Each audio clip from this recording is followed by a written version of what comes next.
सभी को नमस्कार। जितने भी क्वालिफाइड सिस्टर हैं उनके पेरेंट्स हैं सभी को नमस्कार। कल के सुनवाई के बाद बहुत लोग को बहुत कुछ सेटिस्फेक्शन भी मिला और कुछ लोग कुछ के बातों में आकर कंफ्यूज भी हैं, जिसको बहुत हद तक हम लोगों ने मीटिंग के माध्यम से लाइव के माध्यम से क्लियर किया था। उसके बावजूद भी किसी के वीडियोज और किसी के बातों में आकर बहुत लोग कंफ्यूज्ड हैं, तो उसी को मैं क्लियर करने के लिए मैं वीडियो आप सबके सामने शेयर कर रहा हूँ। कल के वीडियो में आप लोग देखे होंगे, जो सुनवाई की जो वीडियोज आप लोग के पास पहुंची है उसमें आप लोग देखे होंगे कि कल जो है आपका सरकार का जो वकील है वो नई नियमावली के बेस पर जो है वो बहस करने आए थे। और स्टार्टिंग में ही मतलब बहस के शुरुआत में ही स्टार्टिंग फेज में ही उन्होंने कहा कि मैं यहाँ पे सभी चीज़ों को स्क्रैप कर रहा हूँ, मैं सभी चीज़ों को यहीं पे ख़त्म कर रहा हूँ और नई तरीके से हम जो है चीज़ों को क्लियर करना चाहते हैं। ठीक है, तो नई तरीके में क्या होगी, नई तरीके आई क्यों, नई नियमावली आई क्यों? कोर्ट इसी चीज़ों को क्लियर करने के लिए, ऐसे ठीक है आपके पास पावर है, आप नई नियमावली बना सकते हैं, ठीक है, नई नियमावली को आप कभी भी लेकर आ सकते हैं, आपके पास पावर है। लेकिन माननीय कोर्ट के द्वारा ये जानने का प्रयास किया गया कि आप नई नियमावली लेकर आए क्यों। ठीक है, नई नियमावली जो आपकी जो 2025 है उसकी ज़रूरत क्यों पड़ी?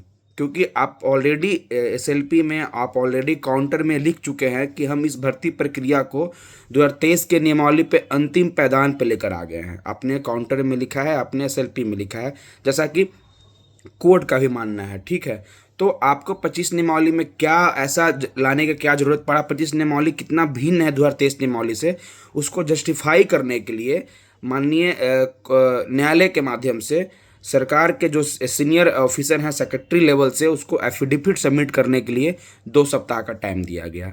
विपक्ष के जो एडवोकेट वहाँ पे थे वो हर बहस के भांति कल के बहस में भी एक ही बातों को अपने तरफ से वो रख रहे थे कि हमारा जो है बहाली 18 नियमावली से पूर्ण हो गया, काउंसलिंग मेरा हो गया, और एक ही जजमेंट जो तेज प्रकाश पाठक वाला है उसी को बार बार वो लेकर आते हैं। तो उसको हमेशा के भांति कल भी जो है उसको कोर्ट जो है वो एक्सेप्ट नहीं किया। कोर्ट कल भी बोला कि आपका जो है ये जो जजमेंट है जिसको आप लेके आए हैं वो आपके फेवर में नहीं है।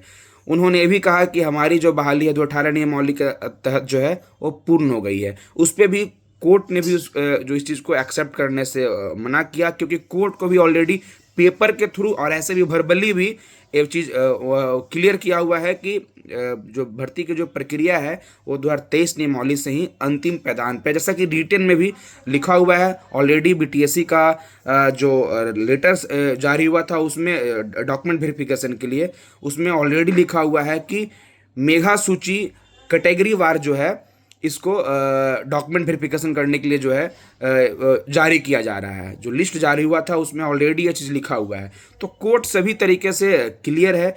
बस अब 2 सप्ताह का टाइम सरकार को मिला है कि अगर आपका नई नियमावली लाने का कोई अगर खास वजह नहीं है तो फिर नई नियमावली को एक्सेप्ट नहीं किया जाएगा और ये जो भर्ती प्रक्रिया है 2023 नियमावली से क्लियर होगी, इसमें कहीं कोई संदेह नहीं है। इसलिए आप लोग परेशान नहीं हुए। बहुत लोग बहुत कुछ बोलते हैं, लेकिन आपको खुद से भी समझना है कि हो क्या रहा है। अगर 18 नियमावली से कोर्ट अगर कन्वेंसी होती तो क्या लगता है आपका जो एसएलपी है, आपका जो ये जो स्टार्टिंग में हम लोग जो एसएलपी जो जाके माननीय सर्वोच्च न्यायालय में किए थे वो एक्सेप्ट थोड़ी हो जाता।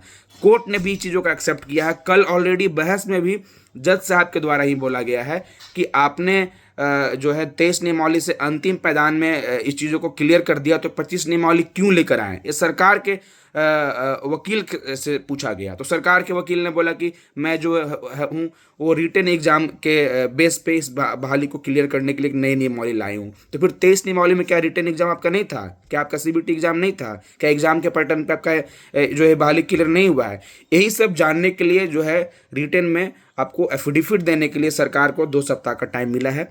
तो आपका जो बहाली है वो 2023 प्रक्रिया से ही 2023 की नियमावली से ही क्लियर होने जा रहा है, इसमें कहीं कोई संदेह नहीं है। आप लोग डिमोटिवेट नहीं हुए। बहुत लोग बोलते हैं, उनकी बातों में नहीं आना है। आप खुद समझदार हैं, आप कोर्ट का वीडियो देखिए, उसमें आपको सभी चीज़ें स्पष्ट हो जाएगी। विपक्ष के जो एडवोकेट है अपना दलील हर बार की तरह कल के बहस में भी एक ही दलील, और उसको भी जो है कोर्ट ने एक्सेप्ट नहीं किया। तो एक ही बात बार बार रिपीट करने से ऐसा लोग फिर उसको फेस करते हैं कि मेरे एडवोकेट ने बहुत अच्छे से बहस किया। भाई आपके एडवोकेट ने रखा क्या, उसको माननीय सर्वोच्च न्यायालय ने कितना एक्सेप्ट किया, क्या उनकी बातों से कन्विंस हुआ, इस पे जो है निर्भर करता है आगे का रुख क्या क्लियर होगा। तो लोग अपना जो है अपने तरीके से लोग को अलग अलग वे में बात बताते हैं, डिमोटिवेट करते हैं, तो उसमें नहीं जाना है। एकदम गारंटीड है, नहीं तो आप एकदम कल का वीडियो देख लीजिए। इस भर्ती प्रक्रिया में 2018 कहीं नहीं है। हमारी अगली जो सुनवाई है 2025 नियमावली को क्लियर करने के लिए रखा गया है। उसी दिन अगर जस्टिफिकेशन सही से नहीं दिया तो उसी दिन जो है 2025 नियमावली भी जो है यहाँ पे सही साबित नहीं होगी, और 23 नियमावली से जजमेंट उसी दिन आपका रिजर्व हो जाएगा, अगले सुनवाई में ही। Thank you so much.